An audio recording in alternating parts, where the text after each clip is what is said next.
En el ABC jurídico de hoy, el segundo artículo de la Constitución mexicana. Este artículo es uno de los que más me gusta por la riqueza cultural con la que cuenta México. Estadísticas del INEGI muestran que en el país hay más de 60 pueblos indígenas y se hablan más de 72 lenguajes. Por ello la importancia de este artículo, cuyo objetivo es preservar nuestras raíces. Lo malo es que en la realidad no se aplica del todo. En nuestra sociedad vemos como un insulto la palabra indígena, haciendo una separación social, cuando lo que deberíamos de hacer es una inclusión de estas comunidades. Sin más, iniciamos con el estudio de este artículo, en el que encontraremos lo siguiente. Primero, la nación mexicana es única e indivisible. Segundo, la composición pluricultural de México. Tercero, la conciencia de una identidad indígena. Cuarto, la libre determinación de los pueblos. Quinto, el reconocimiento de los derechos de los pueblos. Y sexto, la protección de las comunidades indígenas. La Constitución menciona que la nación mexicana es única e indivisible. Única quiere decir que México es homogéneo, que cuenta con un conjunto de habitantes que tienen un mismo pasado, mismas tradiciones y mismas ambiciones de progreso para el futuro. E indivisible porque se prohíbe la separación o independencia de los estados, ya que como se vio en el siglo XIX, entre los años 1840 y 1848, México perdió Texas y por poco pierde Yucatán. La composición pluricultural de México. La nación tiene una composición pluricultural sustentada originalmente en sus pueblos indígenas que habitaban en el territorio actual del país al iniciarse la colonización y que conservan sus propias instituciones sociales, económicas, culturales y políticas. Antes de la conquista, el principal desarrollo cultural se dio en Mesoamérica, la parte central del continente americano, donde el medio ambiente y los recursos naturales propiciaron el nacimiento y desarrollo de culturas. Se encontraban los olmecas, los zapotecas, los mayas y los mexicas, y a través del tiempo han sobrevivido parte de esas raíces. La conciencia de una identidad indígena.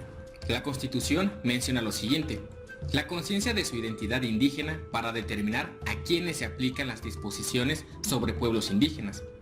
Aquí tenemos que saber a quiénes se les debe de aplicar las disposiciones sobre pueblos indígenas, y será indígena aquella persona que se autorreconozca como tal, que asuma como propios los rasgos sociales y las pautas culturales que caracterizan a los miembros de los pueblos indígenas.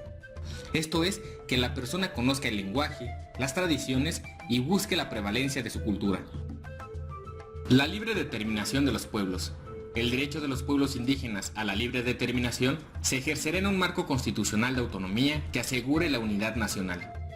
Las entidades federativas deberán tomar en cuenta los criterios etnolingüísticos y de asentamiento físico. En este párrafo tenemos que hacer mención de un tratado internacional, la Declaración de las Naciones Unidas sobre los Derechos de los Pueblos Indígenas, en la que se define en sus artículos 3 y 4 este precepto. Los pueblos indígenas tienen derecho a la libre determinación para decidir libremente su política, su desarrollo económico, social y cultural, así como también tienen derecho a la autonomía y autogobierno en las cuestiones de sus asuntos internos. Todo esto con apego a la Constitución y el respeto a las mujeres, ya que es algo común que en las comunidades las mujeres tengan menos facultades y no sean consideradas para los cargos de poder. El reconocimiento de los derechos de los pueblos. Esta Constitución reconoce y garantiza el derecho de los pueblos y las comunidades indígenas a la libre determinación y, en consecuencia, a la autonomía para, primero, decidir sus formas internas de convivencia y organización social. Segundo, aplicar sus propios sistemas normativos en la regulación y solución de conflictos internos. Tercero, elegir de acuerdo con sus normas a las autoridades o representantes para el ejercicio de sus formas propias de gobierno interno.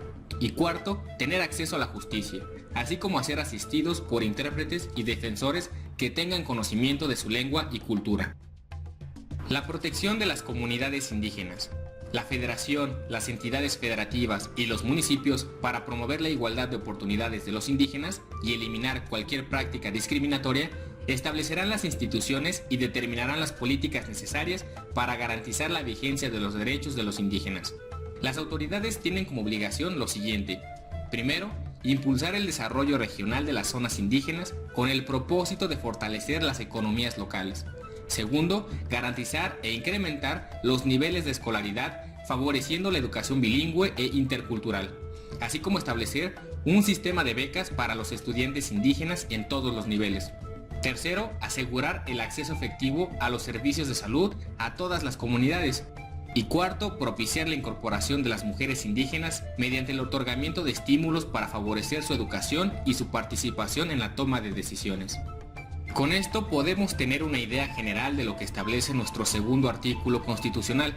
Saber que somos un país que cuenta con una riqueza cultural inmensa y que tenemos la obligación de incorporar y mantener a esas comunidades, no solo por sus festividades, sino porque son nuestros orígenes. Si deseas saber más del tema, en la descripción del video dejo toda la información. Gracias por escucharme.